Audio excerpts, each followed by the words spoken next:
అందరికీ నమస్కారాలు. నా పేరు నీర్గట్ నగేష్, ఆమ్ ఆద్మీ పార్టీ తిరుపతి జిల్లా అధ్యక్షులు. ఈరోజు ఆమ్ ఆద్మీ పార్టీ తిరుపతి జిల్లా సర్వసభ సమావేశం జరిగింది. ఈ కార్యక్రమానికి ఆమ్ ఆద్మీ పార్టీ రాష్ట్ర కమిటీ నుంచి రాష్ట్ర ఉపాధ్యక్షులు గౌరవనీయులు వెంకటాచలపతి గారు, రాష్ట్ర ప్రధాన కార్యదర్శి కల్లూరి బాలసుబ్రహ్మణ్యం గారు, అలాగే ఆమ్ ఆద్మీ పార్టీ తిరుపతి జిల్లా సెక్రటరీ బొప్పన్ శ్రీనివాస్ గారు, అలాగే తిరుపతి జిల్లాలోని వివిధ నియోజకవర్గాల కన్వీనర్లు మొత్తం కూడా విచ్చేసి ఈరోజు సమావేశంలో పాల్గొనడం జరిగింది. ఈ సమావేశంలో కొన్ని నిర్ణయాత్మక విషయాలు తీసుకోవడం జరిగింది. ప్రధానంగా ఈరోజు చూస్తున్నాం, భారతదేశంలో అరవింద్ కేజ్రీవాల్ గారు ఒక్కరే విద్యకి వైద్యానికి ప్రాధాన్యత ఇచ్చారు.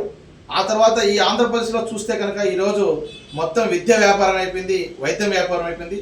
అందులో ప్రధానంగా ఈ తిరుపతి జిల్లాలో ప్రైవేట్ యూనివర్సిటీగా వెలుగొందుతున్నటువంటి మోహన్ బాబు యూనివర్సిటీలో కోట్ల రూపాయలు ఫీజులు అదనంగా వసూలు చేయడంతో ఇప్పటికే హైపవర్ కమిషన్ కూడా విద్యార్థులు కట్టినటువంటి 26 కోట్ల రూపాయల ఫీజులు వెనక్కి చెల్లించమని చెప్పని ప్రతిపాదన పంపిస్తే కూడా, అలాగే వాళ్ళకి ఒక 15 లక్షల రూపాయలు ఫైన్ వేస్తే కూడా కట్టకుండా కాలయాపన చేస్తున్నారు.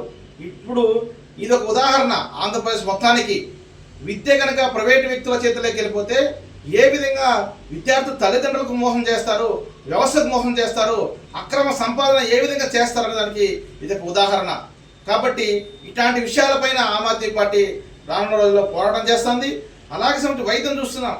తాగురు తరహాలో సినిమాలో ఏ విధంగా అయితే జరుగుతాయో అదే తరహాలో తిరుపతి జిల్లాలో అనేక కార్పొరేట్ హాస్పిటల్ ఈ రోజున ఆరోగ్యశ్రీ పేరుతో మోసం చేస్తున్నాయి. వైద్యం కోసం ఈ రోజున ఒక ట్రీట్మెంట్ కోసం వెళ్తే వాళ్ళ బిల్లు కోసం ఇంకో ట్రీట్మెంట్ చేసి కూడా ఈ రోజున తప్పుడు పద్ధతిలో వేల రూపాయలు సంపాదించుకొని వైద్యం పేరుతో ఈ రోజున వాళ్ళ హాస్పిటల్ మొత్తం కూడా కార్పొరేట్ మయం అయిపోయినాయి. ఇలాంటి విషయాలపైన ఆంధ్రప్రదేశ్ రాష్ట్రంలో ఉండే ప్రజలు గమనించాలి. సమీపిస్తున్నటువంటి రానున్న ఎన్నికల్లో ఈ లోకల్ పార్టీ జనరల్ ఎలక్షన్లో ఆమ్ ఆద్మీ పార్టీ ఖచ్చితంగా ఈ రోజున ఆంధ్రప్రదేశ్లో పోటీ చేస్తుందని చెప్పని రాష్ట్ర కమిటీ నిర్ణయించింది.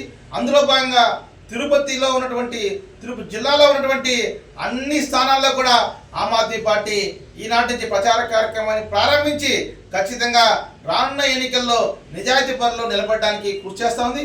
అందుకని ప్రతి ఒక్క ఓటర్లు కానీ అలాగే ప్రజలు కానీ ఆలోచన చేసి మీ ప్రాంతంలో మీరే ఒక వ్యక్తిని మా పార్టీ దగ్గరికి పంపిస్తే వాళ్ళని స్క్రూటినీ చేసి మీ ప్రతినిధిగా సేవ చేయడానికి అవకాశాన్ని కల్పించడానికి ఈ యొక్క మున్సిపాలిటీ ఎలక్షన్లు అయితేనేమి, అలాగే సర్పంచ్ ఎన్నికల్లోనూ ఎంపీటీసీ జడ్పీటీ ఎలక్షన్లో పోటీ చేయడానికి ఈరోజు పార్టీ నిర్ణయం తీసుకుంది. కాబట్టి ఖచ్చితంగా నిజాయితీ పరులని మా దృష్టికి తీసుకొచ్చి ఈ రోజున ఎన్నికలకి సన్నిహితమవుతున్న తరుణంలో మీ అందరి ఆశీర్వాదాలు కావాలి అని చెప్పని కోరుకుంటాం.